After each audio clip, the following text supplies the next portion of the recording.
आपका ये बहुत ही अच्छा सौभाग्य है कि आपको एक बहुत ही प्रोफेशनल टीम आपको आज सिखाने जाने वाली है कि हमारे घर में जो भी छोटी बच्चों को चोट लग जाती है, किसी का हाथ जल जाता है, ऐसे छोटी छोटी इंजरीज घर में हर घर में होती रहती है, लेकिन किसी को भी एक सही तरीका पता नहीं होता है। सबसे पहले आज आपको ये सिखाने का जो मौका दिया गया है, आपके स्कूल की गवर्नमेंट सीनियर सेकेंडरी स्कूल जो है, इसकी पूरी टीम को, टीचर्स को, इनके सपोर्ट को, प्रिंसिपल सर को, मंतोष सर को बहुत बहुत धन्यवाद। और ताकि हम आज आपको ऐसी अच्छी चीज़ें सिखाने वाले हैं जो आपको हमेशा लाइफ में काम आएगी और आप कहीं भी किसी की भी जान बचा सकते हो। क्योंकि अगर ये छोटे छोटे स्टेप्स हमारे घर में पता नहीं होता है कि क्या सही तरीका होता है, अगर किसी का हाथ जल गया, किसी का चाकू से हाथ कट गया, किसी को किसी ने स्नेक बाइट कर लिया, तो सबसे पहला, क्योंकि उस टाइम पे नियर बाय कोई हॉस्पिटल, कोई सर्विस होती नहीं है, तो सबसे पहले हमें क्या करना होता है कि हमारे घर के अंदर क्या उपचार हो सकता है, घर के अंदर ऐसी क्या हम उसको ट्रीटमेंट दे दें कि उसको हॉस्पिटल एक सही तरीके से पहुंचा सकें और कोई इन्फेक्शन भी नहीं होना चाहिए। अब गांव में क्या होता है कि कोई चीज़ें राय देने वाले 10 लोग होते हैं, लेकिन हमें सही तरीके से पता नहीं होता कि अब इन्फेक्शन भी नहीं होना चाहिए, तभी तो हॉस्पिटल में सही से पहुंचाएंगे। तो उसके क्या क्या ऐसे तरीके होते हैं कि हम सब लोग मिलके, कि किसी को भी आपकी मदद ज़रूरत पड़ सकती है, आप कहीं गए हुए हो, किसी को इंजरी होगी, अगर आपने ये ट्रेनिंग प्रोग्राम अच्छे से देखा, आपने समझा, तो आप किसी ना किसी की कहीं ना कहीं बहुत ही अच्छे तरीके से जान तक बचा सकते हो। तो आज इसी चीज़ पे हम लोग सारी चीज़ें सीखेंगे, क्या क्या चीज़ें हमारे घर में होना ज़रूरी है और किस किस तरीके से आप स्टेप उठा के किसी की भी जान बचा सकते हो। जो भी कोई किसी को डाउट होगा, वो सब चीज़ें आप अपने ध्यान में रखें, उसके भी हम लोग बाद में आप पूछ सकते हो अलग से, जब ये सेशन कंप्लीट हो जाएगा तो वो सारे क्वेश्चन आंसर्स हम बाद में करेंगे। अब सबसे इम्पोर्टेंट बात, प्लीज़ आप में से कोई भी बीच में डिस्टर्ब नहीं करेगा किसी को भी। क्लियर है? इसमें हम आपको 12th क्लास के जो स्टूडेंट्स हैं उनको हम लोग एक सर्टिफिकेशन कोर्स भी, ये जो सर्टिफिकेशन कोर्स है वैसे ये हम आपको एक सर्टिफाइड कोर्स का जो सर्टिफिकेट है वो आपको देंगे, ठीक है, जो आपको आपके करियर के लिए भी हमेशा कभी ना कभी हेल्प करेगा। और उससे आपको ये सर्टिफिकेशन कोर्स जिनको दिया जाता है वो 12th क्लास के को ही दिया जाता है। बाकी सीखना है आपको, आप सीख सकते हैं, अप्लाई कर सकते हैं, बट आपको सर्टिफिकेट नहीं दिया जाएगा। तो सर्टिफिकेशन जो है वो सिर्फ और सिर्फ 12th क्लास के लिए है। क्लियर? अभी आपको क्या करना है, जो 12th क्लास के बच्चे हैं आपको एक एक बिना किसी डिस्टर्ब किए, ठीक है, एक एक कोर्स कोऑर्डिनेटर पूरा का पूरा सेशन लीड करने वाली है यहाँ पर, अपनी टीम के सपोर्ट के साथ में आपको लाइव डेमो, प्रैक्टिकल बहुत सारी चीज़ें दिखाएगी। Clear? Thank you. Respected principal sir, all over the faculties and dear students, myself Damanpreet Kaur, I am course coordinator in charge in Global A1 Institute of Paramedical Science Patodi. I am trained in the BLS from Medanta. तो आज हम बात करने वाले हैं first aid और BLS के बारे में। BLS यानी कि बेसिक लाइफ सपोर्ट, और फर्स्ट एड का मतलब क्या होता है, प्राथमिक उपचार। कि जैसे कि आप सब अपने फ्रेंड्स के साथ स्कूल्स में खेलते रहते हो, अब आए दिन रोज़ कोई ना कोई घटना आप देखते रहते हो, कभी कोई गिर गया, ठीक है, कोई सांप वगैरह किसी को खा गया, ऐसे बहुत सारे इंसिडेंट है जो आपको देखने को मिलेंगे। तो उस टाइम आप इमरजेंसी में ऐसी कौन सी केयर है जो आप उनको दे सकते हो, तो उसके लिए आपको प्रॉपर नॉलेज होनी चाहिए। तो आज हम उनके बारे में बताएंगे कि डेली रूटीन्स में आप ऐसे कौन कौन सी घटनाएं हैं जो आपको देखने को मिलती हैं और आप उसको अपने लेवल पे उसको कैसे ठीक कर सकते हो। तो फर्स्ट हम बात करेंगे फर्स्ट एड के बारे में। तो पहले हम जानेंगे कि फर्स्ट एड है वो होता क्या है। फर्स्ट एड का मतलब होता है प्राथमिक उपचार, यानी कि इमरजेंसी में दी गई केयर, कि इमरजेंसी की सिचुएशन में आप अपने लेवल में ऐसी कौन सी केयर उस पेशेंट को दे सकते हो कि वो जो पेशेंट की कंडीशन है वो ज़्यादा ख़राब ना हो पाए। तो सपोज़ कीजिए आप अपने फ्रेंड्स के साथ ग्राउंड्स में खेल रहे हो, आपका फ्रेंड है वो गिर गया, उनको चोट लग गई, और आपके स्कूल से जो आपके हॉस्पिटल तक का जो रास्ता है वो आपका कितनी दूरी पर है, 30 मिनट की दूरी पर है। आपका फ्रेंड है वो गिर गया, उनका खून निकलने लग गया। अब आप जब वो 30 मिनट की दूरी को कवर करके जाओगे तो उनका तो काफ़ी ब्लड लॉस हो जाएगा ना, तो उनकी कंडीशन कैसी होगी, और ज़्यादा ख़राब होगी। तो उस कंडीशन पे आप अपने लेवल पे ऐसा क्या मैनेजमेंट या ऐसी क्या केयर दे सकते हो कि आपका जो फ्रेंड को आप हॉस्पिटल लेके जाओगे उसकी फर्दर ट्रीटमेंट्स के लिए। तो हम फर्स्ट एड में कुछ केसेस के बारे में पढ़ेंगे। जैसे आप आए दिन देखते हो कई लोग गांव से हैं, खेतों में जैसे सांप वगैरह खा जाता है, सबने सुना होगा ऐसा कोई भी जहरीला चीज़ खागी। अब सबसे बड़ी बात तो ये, अगर आप कोई काम कर रहे हो, आपका कोई भी फ्रेंड है, कोई आपका, वो 95% जो सांप होते हैं वो जहरीले नहीं होते हैं, और जो आपके 5% सांप होते हैं वो कैसे होते हैं, आपके जहरीले होते हैं। वो जो 5% होते हैं उन सांप के काटने से मतलब बहुत कम चांसेस हैं कि आप उसको बचा सको, बट 95% चांस ऐसे हैं कि जो 95% आपके होंगे सांप वो आपके जहरीले नहीं होते हैं। तो ये सबसे अच्छी बात है कि 95% जो सांप है, अगर उसमें से आपको कोई काट गया तो उसका एंटीडोट है, आप अगर डॉक्टर के पास जाओगे तो उससे जो है उसकी पेशेंट की डेथ नहीं होगी। तो उस टाइम आपको क्या ध्यान रखना है, अगर आपने देखा जैसे आप खेतों पे काम कर रहे हो, कोई आपके फ्रेंड को कोई सांप काट गया, तो आपको सबसे पहले उस सांप को देखना है। तो आप उस सांप को देख के ये पहचान सकते हो कि वो जहरीला है या फिर जहरीला नहीं है, कि वो 95% में से है या फिर वो 5% में से है। तो अब वो आपको कैसा पता चलेगा, जब आप सांप को देखोगे तो जो आपका सांप आगे से मोटा और पीछे से आते आते अगर वो पतला हो जाए, यानी कि नुकीला हो जाए, उसकी पूंछ भी नुकीली हो, उसका आगे का जो मुंह है वो भी कैसा हो, नुकीला हो। नुकीले का समझते हो ना, कि पीछे आगे से मोटा देन पीछे आता है तो वो कैसा हो गया, पूंछ से बिल्कुल पतला हो गया। तो वो जो सांप होता है वो आपके 5% में आता है, जो आपका बहुत जहरीला सांप होगा, जिसके काटने से बहुत रेयर चांस हैं कि वो जो आपका फ्रेंड है या कोई भी फैमिली मेम्बर है वो आपका बच सके, उसके बचने के चांसेस बहुत कम रहते हैं। और जो सांप आपका जिसका आगे से मुंह भी कैसा हो, थोड़ा चौड़ा हो, और पीछे से आते आते वो चौड़ाई में, यानी कि वो आपका नुकीला ना हो, पीछे से ऐसे ही वो कैसा हो जाए, आपका ख़त्म हो जाए, यानी इसका ब्लंट हो, जिसकी टेल, जिसकी पूंछ कैसी हो, मोटी हो, ठीक है, वो पीछे से आके नुकीली ना हो, वो सांप आपके किस में आते हैं, आपके 95% में, यानी कि वो सांप आपका जहरीला नहीं होगा। तो जब आप, अगर आपने सांप को देखा है, आप डॉक्टर के पास गए हो, आपने डॉक्टर को बता दिया कि वो सांप कैसा था, तो डॉक्टर को इलाज करने में थोड़ी आसानी रहेगी, क्योंकि जब वो टेस्ट करेगा, वो चेक करेगा कि कैसी जहर उस पेशेंट के अंदर फैल रही है, वो जहरीला सांप था या फिर वो जहरीला नहीं था, जब तक वो पता लगाएगा। अगर आप ये चीज़ डॉक्टर को बता देते हो तो डॉक्टर के ऐसे बहुत सारे टेस्ट होते हैं पता लगाने के लिए कि वो सांप जहरीला है या फिर नहीं है। बट ये आपके लेवल पे एक अवेयरनेस है कि आप सबको पता होना चाहिए कि अगर किसी को सांप काट गया तो आप देखें पहले सांप को कि वो आप सांप आपका कैसा था, जहरीला था या फिर जहरीला नहीं था। एक ये जो कॉमन केस आपको देखने को मिलता है। दूसरा होता है कि जैसे आप सबने देखा होगा, गैस गीज़र किस किस के घर में है, किसी के घर में है गैस गीज़र्स, हैं आप सबके, मतलब मोस्टली काफ़ी लोगों के घर में होते हैं। तो उसमें क्या देखने को मिलता है कि जैसे आपकी मदर्स हैं या कोई भी है, कि दिन के टाइम पे सारे अपने अपने काम पे चले जाते हैं, आपके फादर्स हो गए, आपके भाई बहन हो गए, जो भी हो गए, तो घर में आपकी जो मदर होती हैं वो अकेली होती हैं, ठीक है। तो क्या होता है, ये होता है कई लोग अपने वॉशरूम में वेंटिलेशन नहीं लगाते हैं, तो गैस गीज़र की वजह से क्या होता है, आपको जो वॉशरूम है उसमें जो जहरीली गैस होती है वो आपकी कैसी होती है, फैल जाती है। और वो कौन सी गैस होती है, आपकी कार्बन मोनोऑक्साइड, जो बहुत ही जहरीली गैस है। वॉशरूम में वेंटिलेशन ना होने की वजह से वो जो गैस है वो सारी फैल जाती है, और जब वो नहाने जाते हैं तो कुछ टाइम बाद क्या होता है कि वो बेहोश हो जाते हैं वहाँ पे, किसकी वजह से, कार्बन मोनोऑक्साइड गैस की वजह से।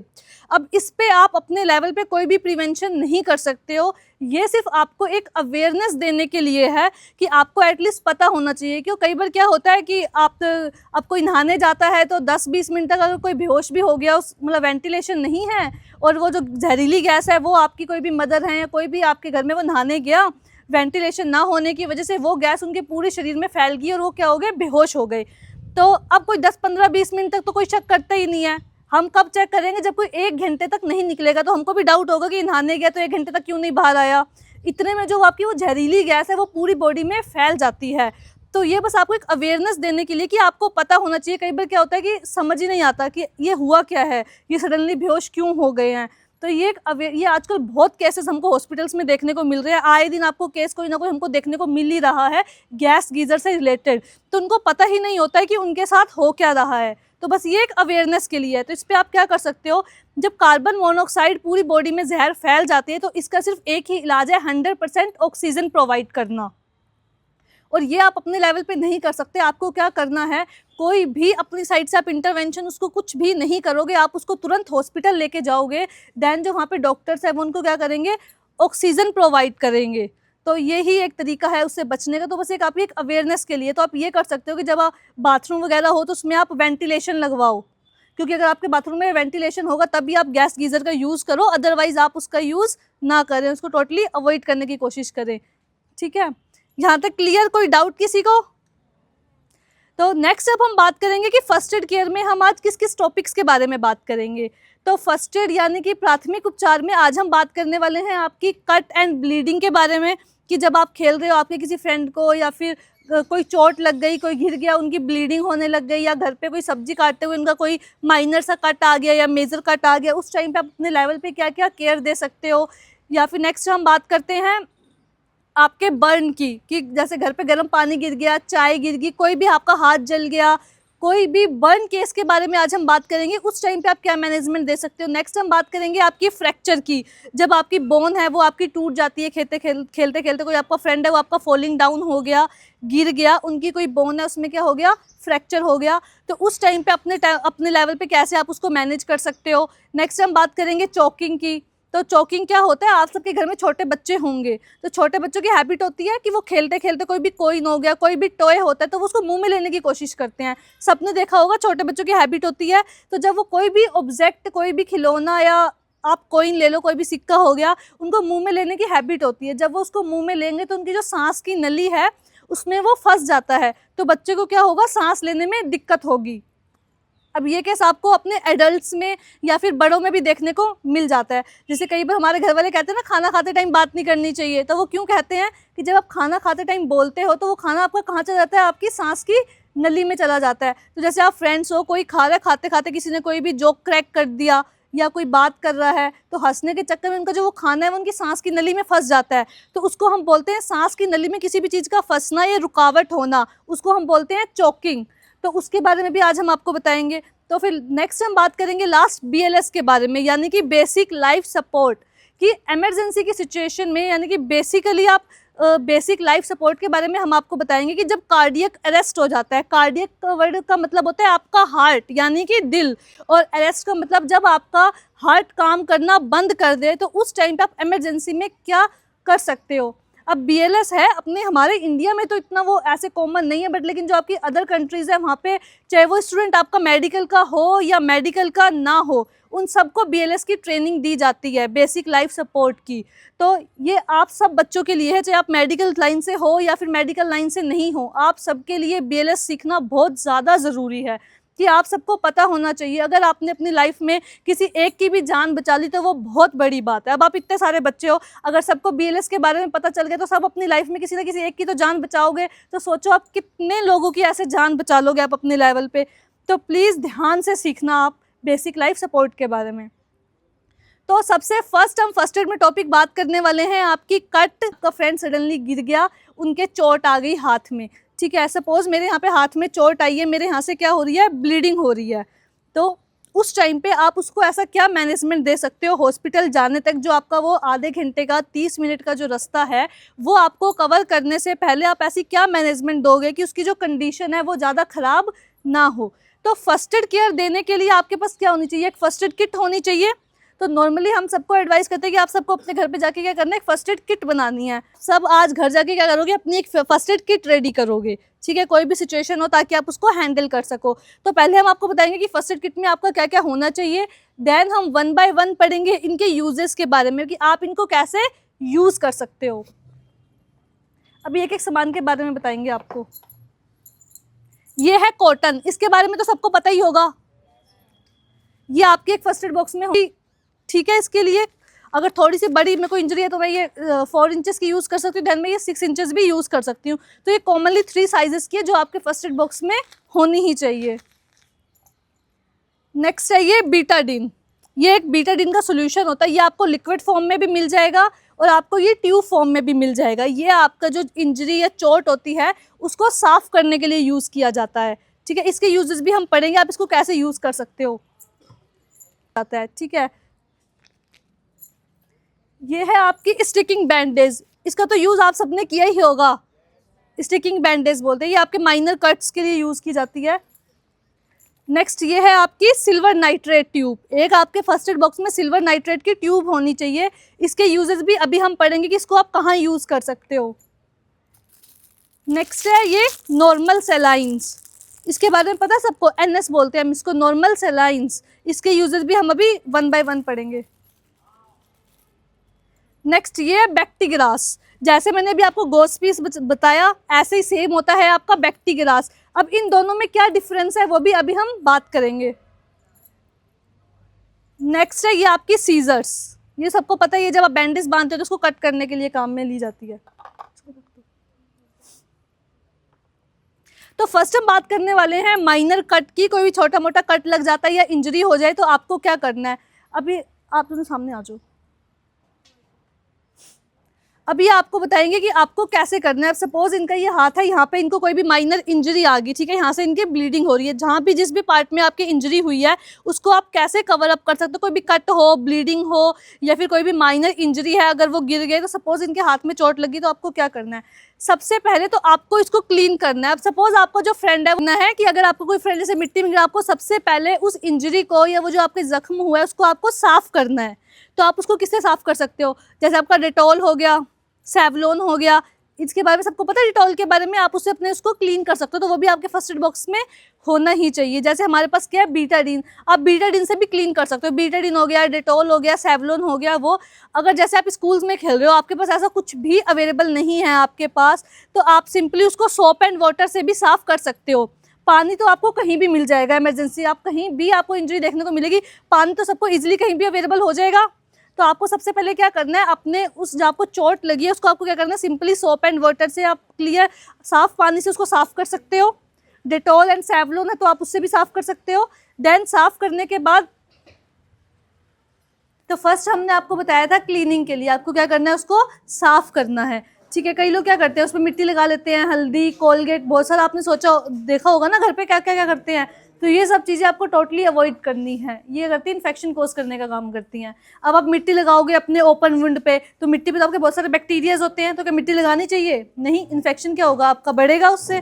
तो उस टाइम पे आपको क्या करना है, सिंपली डिटॉल है, सेवलोन है, तो आप उससे उसको साफ कर सकते हो। अगर वो नहीं है तो पानी तो आपको कहीं भी मिल जाएगा, तो आप सिंपली सोप एंड वाटर से उसको क्या कर सकते हो, क्लीन कर सकते हो। आपको इसको ओपन करना है, आप इसको इसमें कॉटन में डिप करोगे। देन डिप करने के बाद आप क्या करोगे, उस पर ऐसे अप्लाई कर दोगे, ठीक है। मैं थोड़ी सी क्लीनिंग और करनी होती है पानी के बाद। वो करने के बाद आपने लिया एक गोस पीस, ये गोस पीस, ठीक है। इस पे आप क्या करोगे, अगर आपको करना है डिप करने के बाद आपकी जो कट एंड इंजरी है उस पर ऐसे अप्लाई करोगे। अप्लाई करने के बाद आपको क्या करना है, इसके ऊपर बैंडेज को कवर कर देना है, ठीक है। बैंडेज बांधनी है इसके ऊपर। अब ये इस पे क्या होगा, जब आप उसको ऐसे बैंडेज बांध दोगे तो आप जब आधे घंटे 30 मिनट का जो रास्ता आप कवर करके जाओगे आपके हॉस्पिटल तक, तो इनकी जो ब्लीडिंग है वो टेम्पररी स्टॉप हो गई है। यानी कुछ टाइम के लिए इनका जो ब्लड लॉस हो रहा था वो कैसा हो गया, खून बहना इनका बंद हो चुका है। तो जब आप डॉक्टर के पास जाओगे वो आधे घंटे का कवर करके, तो इनकी जो कंडीशन है वो आपकी यहीं पर स्टेबल हो गई, यहाँ पर यहीं पर रुक चुकी है, वो ज़्यादा ख़राब नहीं होगी। तो ये था माइनर कट एंड इंजरी का, अगर होता है तो आप क्या कर सकते हो। तो नेक्स्ट की हम बात करते हैं बर्न की, कि अगर आपका हाथ जल जाए, पैर जल जाए, कुछ भी, तो उस टाइम पे आप क्या मैनेजमेंट कर सकते हो। उसमें भी सेम है, आपको फर्स्ट क्या करनी है, क्लीनिंग करनी है।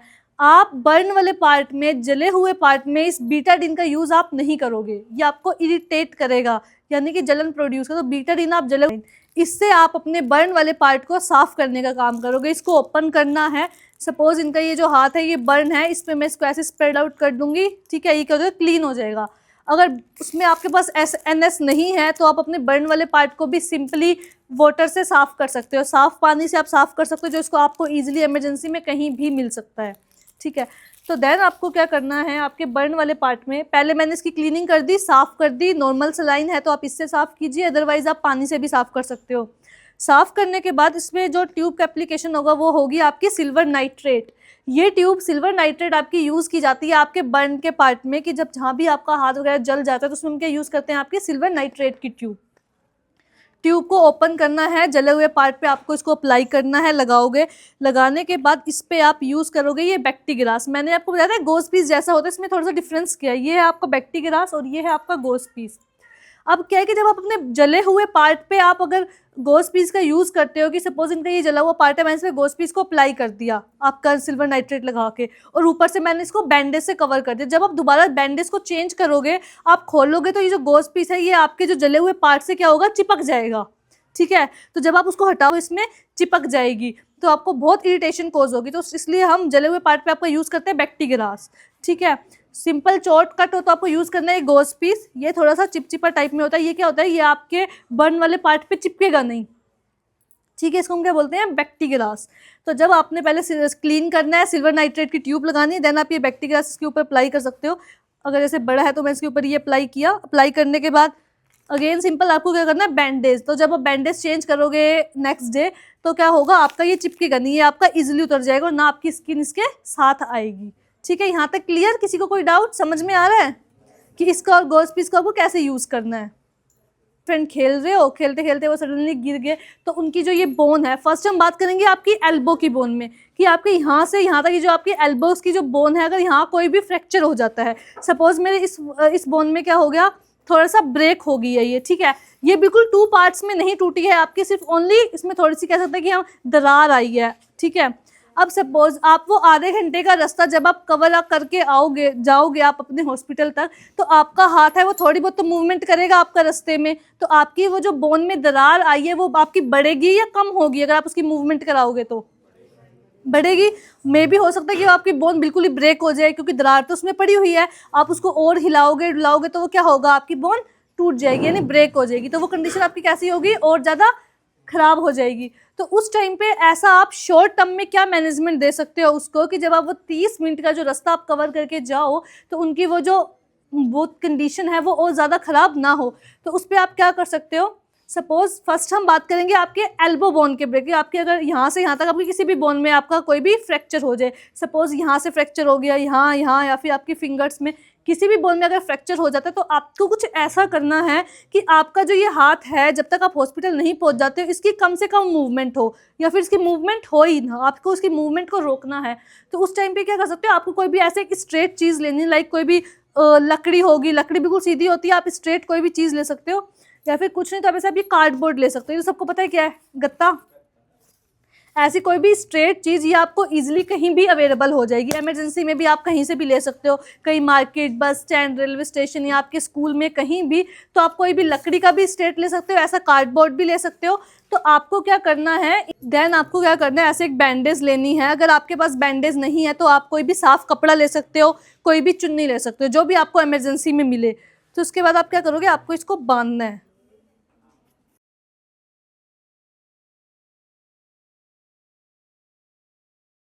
पूरे दुपट्टे को इसको ऐसे इससे बांध देना है। ठीक है, अपनी चुन्नी से इसको बांध दोगे। अब ये इनका हाथ बिल्कुल स्टेबल हो गया। क्या अब ये ऐसे मूवमेंट हो सकती है इसकी, मूवेबल होगा नहीं। तो जब भी ये अपने वो आधे घंटे का रास्ता डिस्टेंस को कवर करके हॉस्पिटल जाएंगे तो इनका हैंड कैसे हो गया, स्टेबल हो गया। तो अब इनका जो फ्रैक्चर है ये इनका क्या हो जाएगा, वहीं रुक जाएगा, ये और ज़्यादा ख़राब कंडीशन नहीं होगी। फिर जब आप इनको हॉस्पिटल लेके जाओगे तो डॉक्टर फिर अपने लेवल पे इनकी ट्रीटमेंट करेगा, प्लास्टर लगाएगा, जो भी होगा उस सिचुएशंस में। ठीक है, यहाँ तक समझ आया? ये है आपकी इमरजेंसी में आप क्या क्या कर सकते हो। आपको ये जो चीज़ें हैं इमरजेंसी में आपको कहीं भी मिल जाएंगी।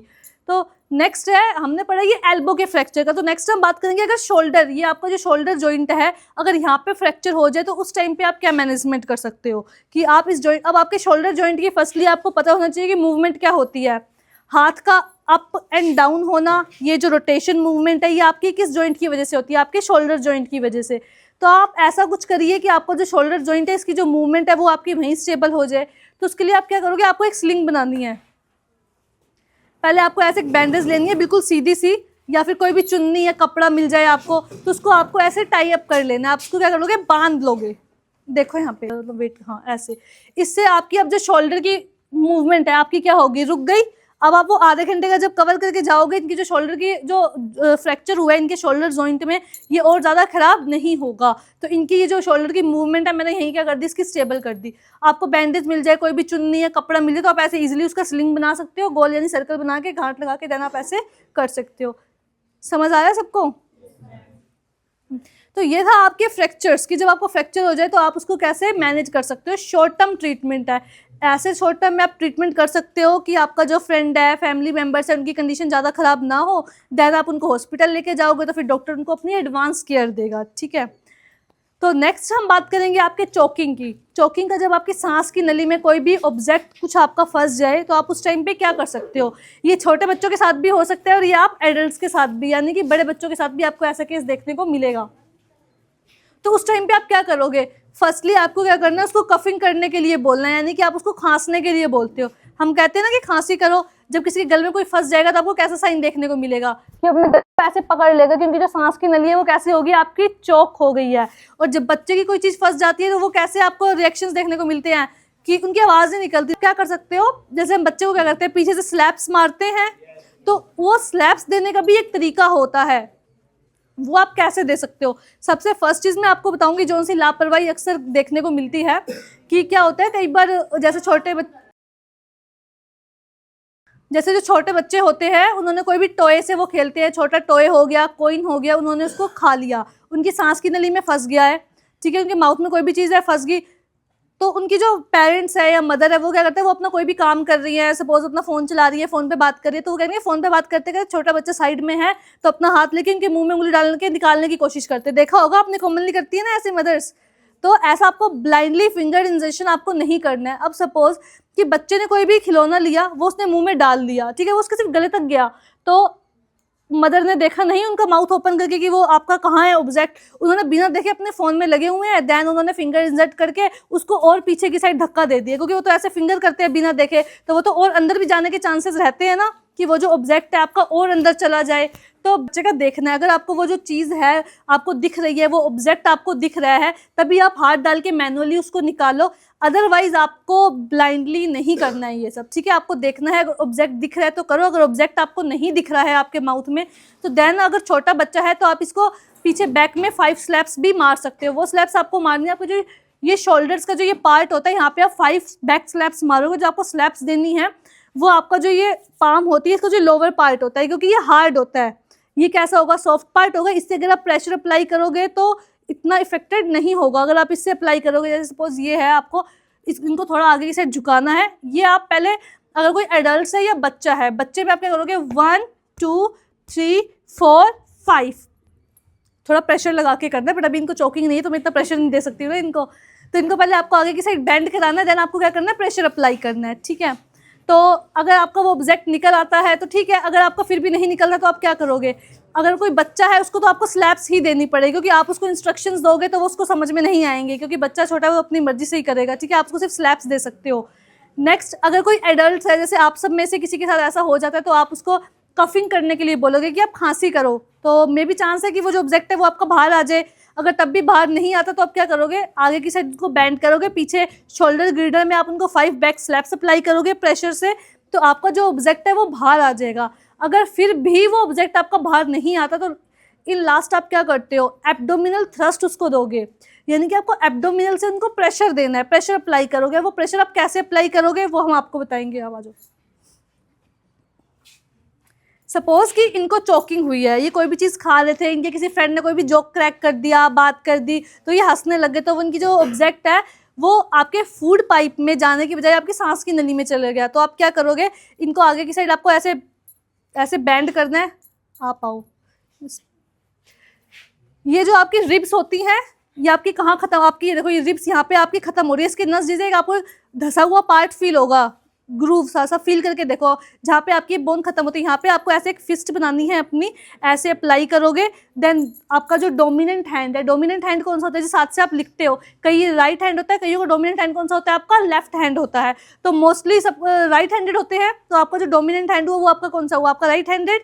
तो लेफ्ट से आपको ऐसे एक फिस्ट बनानी है, फिस्ट बनाने के बाद राइट हैंड को आप ऐसे अप्लाई करोगे। आप जो प्रेशर दोगे वो प्रेशर आपको ऐसे स्ट्रेट नहीं देना है, आपको ऐसे अप साइड में प्रेशर देना है, यूं, ठीक है। अब ये इनको क्या करेंगे, इनके यहाँ पे एब्डोमिनल, जहाँ पे इनकी ये रिब्स की बोन्स हैं जो खत्म हो रही हैं, जस्ट यहाँ पे एक फिस्ट अप्लाई किया, डोमिनेंट हैंड को अप्लाई किया, देन ऐसे अपर साइड पे प्रेशर दिया, तो ऐसे आपको आगे से झुका के इनको यहाँ पे प्रेशर देना है, ठीक है। ये प्रेशर थोड़ा ज़्यादा देना है आपको, अभी हम इनको ऐसा तो दे नहीं सकते हैं ना ज़्यादा, क्योंकि इनको चोकिंग नहीं है अभी, ठीक है। तो ऐसे आपको प्रेशर, इससे क्या होगा, जो आपका फॉरेन पार्टिकल, जो भी ऑब्जेक्ट है आपकी सांस की नली में फंसा है, वो प्रेशर की वजह से आपका निकल के बाहर आ जाएगा, ठीक है, या तो आपके वो मुंह में आ जाएगा। अगर आपको वो दिखने लग जाए तो आपको क्या करना है, उसका माउथ ओपन करना है, देन उस ऑब्जेक्ट को आपको निकाल लेना है, ठीक है। अब चोकिंग में, चोकिंग का क्लियर है आप सबको, यहाँ तक समझ आया? अब आपके चोकिंग में ना 2 कंडीशंस होती हैं, ठीक है। एक में क्या होता है, जिसको चोकिंग हुई है वो आपका कॉन्शियस है, और एक में होगा आपका जो जिसको चोकिंग हुई है वो आपका अनकॉन्शियस है। कॉन्शियस अनकॉन्शियस पता है सबको क्या होता है? अब आप सब हो, कैसे हो, अवेयरनेस हो, होश में हो सारे, तो आप सब कॉन्शियस हो, और जो बेहोश होता है वो होश में नहीं होता है, तो वो कैसा होता है, आपका अनकॉन्शियस होगा, ठीक है। तो फर्स्ट हम बात करेंगे आपके कि जिसको चोकिंग हुई है वो आपका कॉन्शियस है, ठीक है, कि आपको दिख रहा है कि आपका फ्रेंड है, उसके सांस की नली में कोई चीज़ फंस गई, उन्होंने ऐसे अपने गले को पकड़ रहा है, मतलब कोशिश कर रहा है उसको बाहर निकालने की, तो वो होश में है। और दूसरी कंडीशन ये है कि वो बेहोश हो गया, कि उन्होंने कोई चीज़ खाई, उनकी सांस की नली में फंसी, देन सडनली वो बेहोश होकर नीचे गिर गए। तो ये 2 कंडीशंस होती है आपकी चोकिंग में। तो इसमें से ज़्यादा सीवियर कंडीशन कौन सी होगी? जिसमें वो बेहोश हो गया। अगर वो होश में है तो आप क्या करोगे? बैक स्लैप्स दोगे, कफिंग के लिए बोलोगे, देन एब्डोमिनल थ्रस्ट दोगे, एब्डोमिनल में प्रेशर दोगे अगर वो आपका होश में है। और अगर वो आपका बेहोश हो गया तो उस कंडीशन में आप क्या करोगे? अब सपोज कि वो जो आपका फ्रेंड है वो ये है, ये कोई चीज़ खा रहे थे, इनको चोकिंग हुई, देन ये सडनली क्या हो गए? गिर गए। तो इस कंडीशन में क्या करोगे? आप उनके पास जाओगे तो फर्स्टली आपको उनका रेस्पॉन्स चेक करना है। तो रेस्पॉन्स आप कैसे चेक कर सकते हो? इनके शोल्डर्स पे टैप करके। अगर आपको इनका नाम पता है तो आप इनका नाम लेके पूछ सकते हो, जैसे कि miss Varsha, are you okay, are you okay. अगर आपको उनका नाम नहीं पता है, सडनली आप देखते हो कहीं आप बाहर जा रहे हो, किसी ने कुछ खाते खाते वो सडनली बेहोश हो गया, तो आप उस टाइम पे आप उसको कैसे रिस्पॉन्स चेक कर सकते हो? आप बोलोगे are you okay sir, are you okay sir, 3 times आपको ये बोलना है, उनके शोल्डर्स पे टैप करना है। Are you okay, are you okay, are you okay. 3 times response check किया, इन्होंने कोई भी रिस्पॉन्स नहीं दिया, ठीक है, ये कैसे है? अनरिस्पॉन्सिव है ये, ठीक है, इन्होंने कोई भी रिस्पॉन्स नहीं दिया है। तो नेक्स्ट आप क्या करोगे? आपको इनकी सांस चेक करनी है कि ये सांस ले रहा है या नहीं ले रहा। तो आप वो कैसे चेक कर सकते हो? एक तो आप विजुअली देख के कर सकते हो कि जब आप सांस लेते हो तो आपकी जो चेस्ट है ये आपकी अप एंड डाउन होती है जब आप सांस लेते हो, तो वो आप देख सकते हो कि इनकी जो चेस्ट में जो मूवमेंट है वो आपकी टोटली एब्सेंट है, प्रेजेंट नहीं है। नेक्स्ट आप अपने फिंगर्स को इनकी नोज़ के पास लेके जाओगे, आप फील कर सकते हो कि ये सांस ले रहे हैं या फिर नहीं ले रहे हैं। आपने पहले चेस्ट मूवमेंट देखी, एब्सेंट है, देन आपने इनकी नोज़ के पास फिंगर्स लेके गए, सांस ये नहीं ले रहे हैं। तो नेक्स्ट आप इनका चेक करोगे कि इनका जो हार्ट है वो फंक्शन कर रहा है या फिर नहीं कर रहा। तो हम हार्ट बीट कहाँ से चेक करते हैं, पता है किसी को? पल्स चेक करते हैं यहाँ से। अभी जो पल्स चेक करते हैं ये हम 9 साइट्स से करते हैं, 9 साइट्स होती हैं जहाँ से आप पल्स को चेक कर सकते हो, ठीक है। तो इस कंडीशन में मैंने आपको बताया था कि हम एक BLS के बारे में, जिसके लिए मेनली ये वर्कशॉप रखी गई है, BLS यानी कि बेसिक लाइफ सपोर्ट, जिसमें हम पेशेंट को CPR प्रोवाइड करते हैं। यानी कि CPR का मतलब होता है कार्डियो पल्मोनरी रिससिटेशन, कि जब आप पेशेंट आपका कार्डियक अरेस्ट हो जाए। कार्डियक अरेस्ट का मीन्स कि आपका हार्ट काम करना बंद कर दे। अब ये चोकिंग की कंडीशन में इसमें यही हुआ है कि आपकी सांस की नली में वो चीज़ फंस गई, तो आपके हार्ट को ऑक्सीजन नहीं मिल पाई, तो कुछ टाइम तक ऑक्सीजन ना मिलने की वजह से आपका जो हार्ट है वो आपका काम करना बंद कर देता है। आपके लंग्स, आपको सांस लेने में दिक्कत होगी तो आपका काम करना बंद कर देंगे। तो यानी कि चोकिंग का जो पेशेंट है वो आपका कार्डियक अरेस्ट में जा सकता है। कैसे? कि उनकी सांस की नली में कोई चीज़ फंस गई तो वो किस कंडीशन में चले गए? आपका कार्डियक अरेस्ट की में, जिसमें हम उसको कह देंगे BLS यानी कि CPR बेसिक लाइफ सपोर्ट, और CPR यानी कि कार्डियो पल्मोनरी रिससिटेशंस। फर्स्टली आपको ये पता होना चाहिए कि आप CPR उसको कब दे सकते हो। ऐसा नहीं आप गए, आपने देखा रोड में कोई ऑलरेडी ही बेहोश पड़ा है, तो आपको नहीं पता कि वो कितने टाइम से उसका हार्ट काम करना बंद कर रहा है, आपको वो चीज़ नहीं पता। तो आप उसको अगर CPR ऐसे दोगे तो आपको नहीं पता, पर फिर भी आपको ट्राई करना चाहिए। मैं ये नहीं कह रही आप मत करो, आप पहले चेक कर सकते हो, क्या पता जस्ट आपके देखने से पहले ही वो 1-2 मिनट पहले ही वो बेहोश हुआ हो, ठीक है। ये CPR मेनली तब परफॉर्म कर सकते हो कि आपके सामने आपने देखा कि सडनली कोई रास्ते में जा रहा है, एकदम से बेहोश हो गया, तो देन आप अब ये बेहोश वाली कंडीशन किस में आ गई? आपके चोकिंग वाली में, कि उसमें आपको पता था उसने कुछ खाया और वो बेहोश हो गया। और दूसरी कंडीशन ये हो सकती है कि सडनली उसको हार्ट अटैक आ गया और वो क्या हो गया? रास्ते में बेहोश हो गया, आपने उसको देखा है गिरते हुए, आप गए, ये थे जो गिरे हुए थे। देन सेम फर्स्ट आपको इसका रिस्पॉन्स चेक करना है, सांस चेक करनी है, देन आपको इसका हार्ट चेक करना है। अब मैंने आपको बताया कि आप जो पल्स है आप 9 साइड से देख सकते हो। तो CPR देते टाइम आप जो पल्स देखोगे, जो आपके दिल के सबसे पास में जो पल्स होती है वो हम चेक करते हैं। तो आपके हार्ट के सबसे पास में कौन सी पल्स होती है? आपकी कैरोटिड पल्स, जो आपकी यहाँ होती है। आप सब फील करके देखो, आपको फील होगी यहाँ पे, आपकी कैरोटिड पल्स आपको फील होगी, टिक टिक टिक ऐसे मूवमेंट्स फील होगी आपको यहाँ पे। यहाँ आपकी कैरोटिड पल्स है जो आपको फील करनी है। अब हम इनकी कैसे चेक करेंगे? यहाँ पे आपको कैरोटिड पल्स चेक करनी है, अब्सेंट यानी कि प्रेजेंट नहीं है, सांस इनकी अब्सेंट है।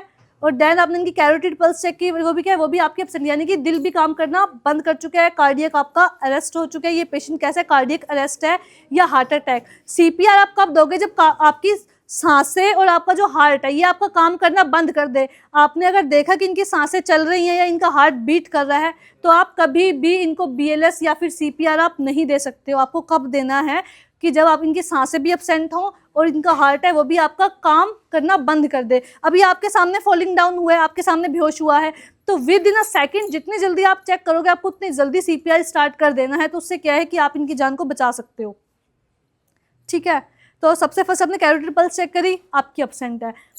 देन आपको देखना है सीन सेफ्टी। सीन सेफ्टी का मतलब क्या है कि हम इसमें ना हार्ट में इनको प्रेशर अप्लाई करते हैं कि आपका जो हार्ट होता है वो आपका कैसे मूवमेंट करता है, ऐसे ही धड़कता है, ऐसे धड़कता है, धक धक करता है। तो जब आपका कार्डियक अरेस्ट हो जाता है तो वो आपका रिलैक्स हो जाता है, यानी कि धड़कना बंद हो जाएगा। तो जब हम इसको हार्ट को ऊपर से प्रेशर देंगे चेस्ट में, चेस्ट कंप्रेशन, तो ये वापस ऐसे होगा, फिर देन बैक प्रेशर, यानी कि हम उसको क्या कर रहे हैं, पंप करने के लिए, मतलब इंड्यूस कर रहे हैं कि वो आपको क्या करे, पंप करे आपका ब्लड। ठीक है, तो इसका एक रेशियो होता है कि आपको कितने तो चेस्ट कंप्रेशर देने हैं और कितनी आप इसको ब्रीथिंग दोगे। तो वो उसका होता है 30:2 रेशियो होता है कि 30 टाइम्स तो आप इसको चेस्ट कंप्रेशर दोगे और 2 टाइम्स आपको इसको माउथ टू माउथ क्या देनी है, ब्रीथिंग देनी है। ठीक है, देन ये साइकिल आपका चलता रहेगा। और ये साइकिल आपका कब तक चलेगा, जब तक एम्बुलेंस या डॉक्टर्स की कोई भी इमरजेंसी की टीम्स हॉस्पिटल से यहाँ पे नहीं आ जाती है, तब तक आप इसको क्या करोगे, कंटिन्यू करोगे, बार बार रिवाइज करते रहोगे। 30 chest compressor, 2 breathings, then again 30 chest compressor और फिर 2 ब्रीथिंग। अब चेस्ट कंप्रेशर देने के लिए आपको ये पता होना चाहिए कि आपका हार्ट प्रेजेंट कहाँ पे है। हार्ट कहाँ प्रेजेंट होता है आपका, लेफ्ट में भी कहाँ, अब मतलब ये मेरा पूरा लेफ्ट साइड में भी कहाँ प्रेजेंट होगा उसके। अब उतना टाइम नहीं है कि आप अंदाजा लगाओ कि चेक करो, उस टाइम तो आपको एग्जैक्ट लोकेशन पता होनी चाहिए आपकी हार्ट की कहाँ है। तो 5th इंटरकोस्टल स्पेस में, अब 5th इंटरकोस्टल स्पेस क्या होता है, आप सब ये फील कर सकते हो। आपके यहाँ पे बोन है रिब्स, ये आपकी 12 इन पेयर्स में होगी, 12 आपकी लेफ्ट साइड होंगी और 12 आपकी राइट साइड होंगी। ठीक है, तो ये रिब्स आपकी ऐसे होती हैं कि फर्स्ट रिब ये रही, आप सब फील कर सकते हो, यहाँ पे फर्स्ट सेकंड आपको यहाँ से फील होंगी। ठीक है, आप सब फील करना। तो ये आपकी फर्स्ट रिब है, ये आपकी सेकंड रिब्स है। इन दोनों के बीच में जो स्पेस है इसको हम बोलते हैं फर्स्ट इंटरकोस्टल स्पेस। देन आपकी ये थर्ड रिब्स है, first rib, second rib, then third ribs. इन दोनों के बीच का जो स्पेस होगा that is your first intercostal space. Second and third के बीच में जो स्पेस होगा that is your second intercostal space. ठीक है, अब ऐसे ही सेम आपका 5 नंबर पे आप ऐसे काउंट कर सकते हो 1 2 3 4 5। 5 नंबर का जो आपका इंटरकोस्टल स्पेस होगा उसके जस्ट पीछे की साइड आपका क्या प्रेजेंट होता है, आपका हार्ट। और हार्ट कितनी आपका डीप डाउन प्रेजेंट होगा, आपके 1.5 इंचेस। ये आपका एडल्ट्स का और बच्चों का अलग अलग होता है, पर अभी हम नॉर्मल बात कर रहे हैं एडल्ट्स की, जैसे आप सब हो अबव द 14 या 15 एज के जो बच्चे होते हैं उनके लिए हम बात करें कि एडल्ट्स में जो हार्ट आप प्रेशर दोगे, आपको इतना प्रेशर देना है कि 1.5 इंच आपका सप्रेस हो जाए, यानी कि अंदर की साइड आपकी जो चेस्ट है वो कैसी हो जाए, आपकी धंस जाए। कितने, 1.5 इंच, इतना प्रेशर देना है आपको। अब एक तो आप ये कर सकते हो कि 5th इंटरकोस्टल में, या फिर अगर थोड़ा सा आपको अंदाजा लें तो आप ये कहते हो below the nipples, just below the nipples 5th intercostal muscles में लेफ्ट साइड में आपका क्या प्रेजेंट होता है, आपका हार्ट प्रेजेंट होता है। ठीक है, अब हमने फर्स्ट इनकी पहले देखी कि हार्ट आपका कहाँ present, just below the nipples, यहाँ इनकी लोकेशन कहाँ है, यहाँ 5th इंटरकोस्टल स्पेस में। अब आपको यहाँ पे हैंड अप्लाई करने हैं, तो आप क्या करोगे, आपका जो लेफ्ट हैंड है, अब जैसे सबको जो डोमिनेंट हैंड है, राइट हो चाहे आप लेफ्टी हो, ठीक है, आपका डोमिनेंट हैंड हमेशा ऊपर होना चाहिए। अब मैं राइट हैंड से लिखती हूँ, मेरा डोमिनेंट हैंड कौन सा है, राइट हैंड। तो मैंने लेफ्ट हैंड ऐसे स्ट्रेट रखना है, राइट हैंड को क्या करना है, इसके ऊपर ऐसे अप्लाई करना है। अप्लाई करने के बाद फिंगर्स को ऐसे इंटरलॉक कर लेना है आपने, और आप जो प्रेशर दोगे वो आपको आपकी पाम से इस वाले पार्ट से देना है, क्योंकि ये हार्ड पार्ट होता है। इसको मैंने यहाँ पे अप्लाई किया, राइट हैंड को इसके ऊपर किया, डोमिनेंट हैंड को देन ऐसे प्लेस किया और हाथ को स्ट्रेट्स। अब ये आपको भी CPR देख के बताएंगे कि आपको कैसे CPR देना है। इनका भी डोमिनेंट हैंड कौन सा, इनका राइट हैंड डोमिनेंट है। इन्होंने लेफ्ट हैंड, हर्ष आप आओ, इन्होंने एक मिनट लेफ्ट हैंड लिया, लेफ्ट हैंड को इन्होंने यहाँ पे प्लेस किया, ये जो आपका ये हील है आपके पाम की, इसको यहाँ पे अप्लाई किया, डोमिनेंट फिंगर्स को इंटरलॉक करना है, और आपका जो ये है ये आपका बिल्कुल स्ट्रेट होना चाहिए। तो एक तो आपको ये चीज़ ध्यान रखनी है कि जब आप CPR परफॉर्म कर रहे हो तो जो आपका जो पेशेंट या फ्रेंड है वो आपका बिल्कुल फ्लैट सरफेस पे होना चाहिए। क्यों, यानी कि आपको पहले सीन सेफ्टी देखनी है कि अब कोई भी बेहोश होगा तो ऐसा तो है नहीं कि वो बेहोश हो तो बिल्कुल ही सीधा लेट जाएगा, ऐसा नहीं होगा। तो सबसे पहले आपको क्या करना है, उनको सीधा लेटाना है, उनकी क्लोथिंग को थोड़ा रिमूव करना है ताकि उनको जो वेंटिलेशन है वो क्लियरली मिल पाए। अगर उन्होंने कोई भी हाई कॉलर का कुछ पहन रखा है या बटन्स उनके ऊपर तक बने तो उनको थोड़ा सा लूज कर सकते हो। देन लूज करने के बाद आपको उनको बिल्कुल स्ट्रेट पोजीशन पे लेटाना है, क्योंकि हमको कितना प्रेशर अप्लाई करना है कि 1.5 इंच आपका अंदर प्रेशर लगे। अब सपोज आपने इनको किसी गद्दे पे लेटा रखा है, आप ऊपर से प्रेशर दे रहे हो तो गद्दे के अंदर चला जाएगा। गद्दा कैसा होता है, प्लफी सा होता है, तो आपका आधा या 1 इंच तो गद्दे के अंदर चला जाएगा, तो प्रेशर आपका पहुंचेगा हार्ट तक, प्रेशर आपका नहीं पहुंचेगा। तो आपको क्या करना है, बिल्कुल फ्लैट सरफेस पे इनको लेटाना है, या फिर सिंपली आप उसको नीचे फर्श में भी लिटा सकते हो, क्योंकि फर्श आपका कैसा होता है, सख्त होता है, स्ट्रेट होता है। हमने इनको क्या किया, नीचे फर्श में लिटाया, लिटाने के बाद रेस्पॉन्स चेक किया, ब्रीथिंग चेक करी, पल्स चेक करी, टोटली अपसेंट। देन इनको अब हमने चेस्ट कंप्रेशर स्टार्ट कर देने हैं। अब ये दोनों रास्ते से जा रहे थे, इन्होंने देखा ये बेहोश हो गए, रेस्पॉन्स चेक कर लिया। अब ये करेंगे, ये इनको CPR देंगे, यानी कि कार्डियो पल्मोनरी रिससिटेशन। अब ये जो इनके फ्रेंड है, ये एकदम से CPR स्टार्ट करेंगे। अब उनका क्या काम है कि वो इमरजेंसी में कॉल करेंगे, एम्बुलेंस बुलाएंगे, डॉक्टर्स की टीम को, क्योंकि ये तो अपने लेवल पे मैनेजमेंट कर रहे हो आप, तो आगे तो इनको एडवांस केयर की जरूरत पड़ेगी ना हॉस्पिटल्स में, तो वो इतने इमरजेंसी में कॉल करेंगे। और ये जो प्रोसीजर है, प्रोसेस है आपकी CPR की, ये आपको कंटिन्यू करनी है। कब तक, जब तक इनकी या तो हार्ट रेट इनका धड़कना वापस ना आ जाए, या फिर जब तक एम्बुलेंस वापस ना आ जाए। तो आप क्या करोगे, थोड़ी देर में इनकी सांसें चेक करोगे, तो क्या होगा, इनकी सांसें अगर प्रेजेंट हो जाती हैं वापस, तो आप उनको क्या करोगे, हॉस्पिटल लेके जाओगे। और अगर इनकी नहीं रहती हैं तो ये इनको दिए जा रहे हैं, जब तक एम्बुलेंस नहीं आती है ये अपनी प्रोसेस को स्टार्ट रखेंगे, जब तक एम्बुलेंस या एडवांस टीम नहीं आ जाती है आपके पास। अब इन्होंने हैंड यहाँ पे अप्लाई किया 5th इंटरकोस्टल मसल्स में, राइट हैंड को इसके ऊपर अप्लाई, फिंगर्स का इंटरलॉक, हैंड्स को बिल्कुल स्ट्रेट रखो। अब ये जो आपके एल्बो है, ये आपकी बैंड नहीं होनी चाहिए, क्योंकि आपने देखो प्रेशर दिया, हैंड्स मेरे बैंड हो रहे हैं। तो अगेन सेम चीज़, 1/2 इंचेस तो आपके हाथ ही बैंड हो गए हैं, तो क्या प्रेशर आपके हार्ट तक पहुंच रहा है, नहीं पहुंच रहा। तो प्रेशर देते हुए आपको ये हैंड्स आपको कैसे रखना चाहिए, बिल्कुल स्ट्रेट रखने हैं आपको। अब ये 30 टाइम्स इसको क्या करेंगे, चेस्ट कंप्रेशर देंगे, देन 2 टाइम्स वो ब्रीथिंग देंगे। आप यहाँ जो हर्ष आप काउंट करो, 33 बोलना, 30 टाइम्स ये चेस्ट कंप्रेशर देंगे, देन 2 टाइम्स वो ब्रीथिंग देंगे। स्टार्ट करो।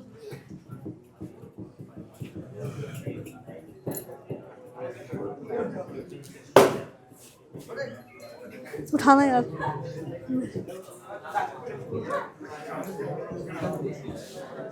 शोर मत मचाओ। 30 टाइम्स इनको चेस्ट कंप्रेशर दे दिया। अब क्या देना है हमको, इसको ब्रीथिंग देनी है। तो ब्रीथिंग देने के लिए सबसे पहले आपको जो आपकी ब्रीथिंग का जो एयर वे है, उनको आपको क्या करना है, स्ट्रेट करना है। अब जैसे एक पाइप है, अगर आप उस पाइप को मोड़ दोगे तो पानी का प्रेशर कैसा होगा, कम होगा, ज़्यादा होगा, कम होगा। और अगर वो पाइप आपका बिल्कुल स्ट्रेट या सीधा, तो पानी का प्रेशर कैसा होगा, तेज होगा। तो सबसे पहले आपको करना है, चिन को लिफ्ट करना है और हेड को टिल्ट करना है। इट मीन्स कि ऐसी पोजीशन होनी चाहिए कि आपकी जो एयरवे है वो क्या क्लियर होनी चाहिए। अब आपको पहले इनके इसको ऐसे स्ट्रेट, ऐसे आप अप कर सकते हो इसको, ठीक है, मतलब कि ऐसे चिन को लिफ्ट और हेड को पीछे की साइड टिल्ट करना है आपको। देन ब्रीथिंग देने से पहले आप इसकी नोज को पिंच करोगे। नोज हम पिंच क्यों करेंगे, क्योंकि जब आप इसको माउथ से ब्रीथिंग दोगे तो आपकी वो नाक से बाहर निकल जाएगी, इसलिए आपको नोज को पिंच करना है, माउथ को ओपन, और देन इनको माउथ टू माउथ 2 ब्रीथ्स देनी है। ब्रीथिंग दो, दे दी 2 ब्रीथिंग। देन अगेन इनको 30 टाइम्स चेस्ट कंप्रेशर स्टार्ट कर देने हैं। अब 30 टाइम चेस्ट कंप्रेशर ये देंगे, फिर 2 टाइम्स ब्रीथिंग ये। अब ये 2 बार देने के बाद ये पोजीशंस को चेंज कर लेंगे। ये पोजीशन क्यों चेंज कर लेंगे, क्योंकि अगर सिर्फ वही चेस्ट कंप्रेशर देते रहेंगे तो उनको खुद CPR की ज़रूरत पड़ जाएगी, इसलिए हमको क्या करना है, पोजीशन को चेंज कर लेना, ताकि जब तक ये चेस्ट कंप्रेशर दे इनको थोड़ा रिलैक्स मिल जाए, ठीक है। फिर देन अगेन ये वैसे पोजीशंस को चेंज कर लेंगे, क्योंकि CPR में आप सोचो कि आपकी बोन्स होती हैं, आप इसको कभी खुद ही थोड़ा सा सप्रेस करके देखना, आपको पता चलेगा कि कितना ज़्यादा आपको पावर लगानी पड़ेगी, कितनी एनर्जी आपकी। आपको देखने में थोड़ा लग रहा होगा इजी, बट ये इतना इजी नहीं होता है। अभी हम आपको बुलाएंगे, जो इंटरेस्टेड है आप सब एक बार ट्राई करके देखना कि कैसे देते हैं। अब सपोज आपकी बोन्स है, क्या आप बोन्स को ईजिली सप्रेस कर सकते हो, नहीं। तो कई बार क्या होता है, कीप साइलेंस प्लीज। तो कई बार क्या होता है कि CPR देते टाइम जो आपकी रिब्स होती है, इसकी बोन्स टूट जाती है, बट उस टाइम हम उसकी भी परवाह नहीं करते। क्यों, आपका पेशेंट बच जाए, बोन्स तो हम बाद में भी जोड़ लेंगे, है ना। तो फर्स्ट हमारा क्या पर्पस होता है, इनको बचाना। तो उस टाइम पर हमको, अगर आप गलत तरीके से भी CPR देते हो तो ही रिब्स टूटती हैं, बट अदरवाइज अगर आपको सही तरीका पता है BLS देने का, तो जो रिब्स हैं वो आपकी ब्रेक डाउन नहीं होंगी। बट उस टाइम हम एक पल वो चीज़ भी इग्नोर कर देते हैं, क्योंकि हमको पेशेंट को बचाना है। पोजीशन चेंज, देन अगेन ही 30 टाइम चेस्ट कंप्रेशर देंगे आप 2।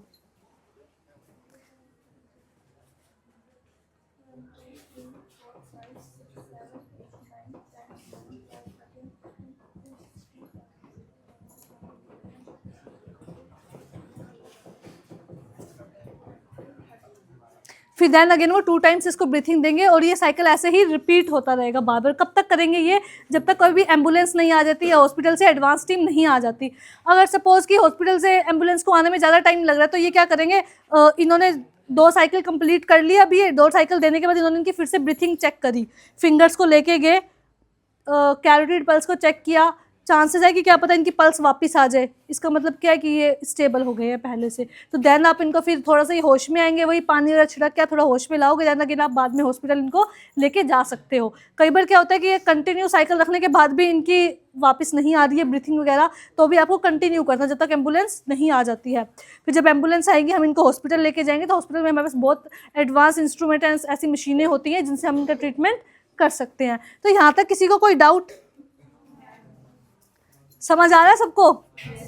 तो ये कुछ आपकी इमरजेंसी की है ट्रीटमेंट्स, इंटरवेंशंस कह सकते हैं हम, कि जो आप अपने लेवल पे कर सकते हो। अब ये BLS है, चाहे आप मेडिकल के स्टूडेंट्स हो चाहे मत हो, ये सब तो आपको आना ही चाहिए, ठीक है? क्योंकि अगर सपोज आप इतने सारे बच्चे हो, आप सबने अपनी पूरी लाइफ में अगर किसी एक ने किसी एक की भी जान बचा ली तो बहुत बड़ी बात है ना वो। तो इस चीज़ पे आप थोड़ा घर जाके भी अपने फ़ोन्स में यूट्यूब, फ़ोन तो आजकल सबके पास होगा, तो रील्स देखने से बेटर है कि आप यूट्यूब में सर्च कीजिए BLS की क्लासेस, कि ये आपके लिए बहुत बेनिफिशियल है, ठीक है? तो घर जाके प्लीज़ BLS के बारे में आप थोड़ा पढ़ना, जितना आप पढ़ सकते हो, ठीक है? कि कैसे देते हैं, कैसे क्या करते हैं। कोई डाउट किसी को? Thank you so much. आपको कैसा लगा जनरली बताना। आप कितने लोगों को इतनी क्लियरिटी थी कि ये ऐसा कुछ हम लोग घर पे इस तरीके से थोड़ा सा प्रोफेशनल तरीके से इन्फेक्शन पे कंट्रोल करके हम लोग एक लाइफ सपोर्ट दे सकते हैं? कर सकते हो? अभी थोड़ा सा और क्लियरिटी आ गई सबको कि हमें कैसे फर्स्ट एड किट रखनी है घर में, कैसे हम लोग किसी की हेल्प कर सकते हैं? क्लियर हुआ कुछ? आज का सेशन था आपके लिए इंटरेस्टिंग? ओके। अब इसके बाद हम लोग एक और, मैं आपको इन्फॉर्मेशन दे दूं कि ये जो सर्टिफिकेट्स आप सब लोगों को जो मिल रहे हैं, ठीक है, जिनको हम लोग 12th क्लास के जो स्टूडेंट्स को ये सर्टिफिकेट्स दे रहे हैं आपको, इससे ये सर्टिफिकेशन जस्टिफाई करता है कि आप लोगों ने बेसिक लाइफ सपोर्ट आपकी लाइफ में आपने तरीके सीखे हुए हैं जिससे आप किसी की हेल्प कर सकते हो, ठीक है? सबसे पहले तो ये सर्टिफिकेट आपको रिप्रेजेंट करता है। क्लियर? दूसरी चीज़, 12th के आपके जैसे एग्ज़ाम हो जाते हैं, एग्ज़ाम के बाद में global A1 institute of paramedical science Pataudi में, जो आपका जो सरकारी बस स्टैंड है बिल्कुल सामने, ठीक है, ग्लोबल हॉस्पिटल के बिल्कुल बगल में, ठीक है? तो वहाँ पर आप फ्री करियर काउंसलिंग के लिए कभी भी आ सकते हो। क्या होता है कि एक 12th के बाद इतने सारे ऑप्शंस, अपॉर्चुनिटीज, स्टूडेंट्स बहुत ज़्यादा उनको क्लियरिटी नहीं होती है, पेरेंट्स को नहीं होती है कि एक अच्छा भविष्य, एक अच्छा करियर स्टूडेंट्स कहाँ बना सकते हैं जिससे हमें जॉब की भी अपॉर्चुनिटीज़ मिले, हमारा प्रोफेशन भी अच्छा हो, ठीक है? ये आप जो देख रहे हैं आज हमारे साथ आ रहे हैं, ये भी 12th पास इसी बैच के स्टूडेंट्स हैं हमारे। तो हम लोग एक किस लेवल का एजुकेशन हम लोग स्प्रेड कर रहे हैं वो आपको पता चलेगा कि आपको पटौदी में भी ये सारी सुविधाएं हमने दे दी है। क्लियर? तो हम लोग क्या करते हैं, हमारे यहाँ पर जो भी पैरामेडिकल साइंस के जो डिग्री कोर्सेज होते हैं, डिप्लोमा कोर्सेज होते हैं, वो भी होते हैं, प्लस खुद का हॉस्पिटल है, global hospital and trauma centre. अगर आप यूट्यूब पे सर्च करेंगे तो आपको पता चलेगा कि आपके पटौदी में पूरे देश में कोई ऐसा स्टेट नहीं होगा जो ग्लोबल हॉस्पिटल में इलाज के लिए नहीं आता है। ये हमारी अचीवमेंट्स है, ये हमारा पटौदी शहर के अंदर एक ऐसा ट्रीटमेंट जो हम दे रहे हैं उसके प्रूफ आपको यूट्यूब पे देखने को मिलेंगी, हमारी केस स्टडीज पूरे देश से, इनफैक्ट कुछ पेशेंट पूरे विदेश से भी आए हैं। तो क्या ट्रीटमेंट्स हैं, ऐसा क्या इलाज कर रहे हैं, वो आप सब लोग यूट्यूब पे देखेंगे कि कितना बेहतर इलाज यहाँ पर हो रहा है। उसी के साथ में इंस्टीट्यूट्स बच्चों को किस लेवल की हम लोग नॉलेज दे रहे हैं, वहीं पर खुद का हॉस्पिटल होने की वजह से प्रैक्टिकल क्लासेस हम लोग देते हैं, डिजिटल क्लासेस हम लोग देते हैं। आप किस करियर, क्या जैसे आर्ट्स के स्टूडेंट्स हैं, जो नॉन मेडिकल के स्टूडेंट्स हैं, साइंस के स्टूडेंट्स हैं, सबका करियर, सबका अलग अलग पाथ होता है, सबके अपने अपने बेनिफिट्स हैं आगे फ्यूचर करियर में। तो वो आप फ्री काउंसलिंग के लिए आप कभी भी आ सकते हैं। एग्ज़ाम के बाद में आप ऑनलाइन कॉल करके भी हमसे डिस्कस कर सकते हैं। ये सर्टिफिकेट के ऊपर हमारी वेबसाइट, फ़ोन नंबर, सब कुछ यहाँ पर यूट्यूब, इंस्टाग्राम के लिंक्स आपको यहाँ पर दिख जाएंगे। तो कभी भी आपको इन फ्यूचर करियर काउंसलिंग की भी जरूरत पड़े तो आप स्टूडेंट्स के लिए फ्री में काउंसलिंग हो सकती है। आप पेरेंट्स के साथ कभी भी आ सकते हैं इंस्टीट्यूट। क्लियर? सो अभी हम लोग ये सर्टिफिकेट्स जो है ना, आप फटाफट वहाँ बाहर ही हम लोग एक फ़ोटो चाहिए होगी हमें सबकी ग्रुप की, एक लाइन बना लीजिए, ठीक है? प्रिंसिपल मैडम भी आ जाएगी, हमारी फैकल्टीज, टीचर्स लोग भी साथ रहेंगे और फिर हम फटाफट वहाँ पे डिस्ट्रीब्यूट करेंगे और एक कंबाइन फोटो लेंगे सबके साथ ग्रुप में। क्लियर? बिना शोर शराबे शांति से लाइन बना लो वहाँ पे।